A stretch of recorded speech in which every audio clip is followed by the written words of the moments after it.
एक शहर के किनारे था वह पुराना हवेली, जो टूटती हुई दीवारों, अजीब शांति और उस एक कमरे के लिए कुख्यात था जिसे कोई जाने की हिम्मत करता था। इसे रूम दुल्हन के कमरे कहा जाता था। चेताता था कि बहुत समय पहले वहाँ रहने वाली एलेनोर सिनाक्लियर, जो एक खूबसूरत दुल्हन बननी थी और जिसे उसके शादी के दिन के लिए तैयार होने का वादा किया गया था। लेकिन उसकी जिंदगी का सबसे ज्यादा खुशी का दिन एक बुरा सपना था, क्योंकि उसने अपने मंगेतर से दूसरी औरत के साथ तस्वीर देखी थी। टूटकर रावैन बनने के बाद, अपनी विश्वास छूने के बाद एलेनोर किसी ढंग से बाथरूम तक पहुंची। उसने पानी भरकर स्नान करना शुरू किया। भारी दर्द के बाद उसे संभालना मुश्किल था।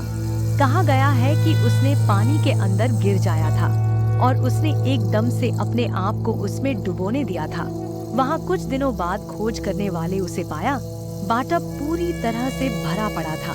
उसका शरीर फूलकर पहचान में नहीं आ रहा था और उसके शादीशुदा बहनजी का दुपट्टा रोने के बजाय उतार कर पड़ी थी। तब से वह कमरा शापित हो गया।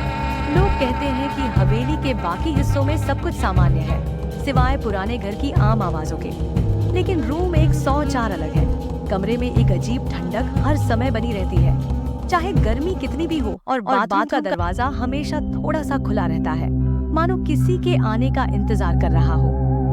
स्थानीय किंवदंती कहती है कि वेलिंग ब्राइड यानी एलेनोर अब उस कमरे में भटकती है, उन पुरुषों से बदला लेने के लिए जो उसके धोखेबाज मंगेतर जैसे होते हैं। लेकिन वह किसी भी पुरुष का शिकार नहीं करती।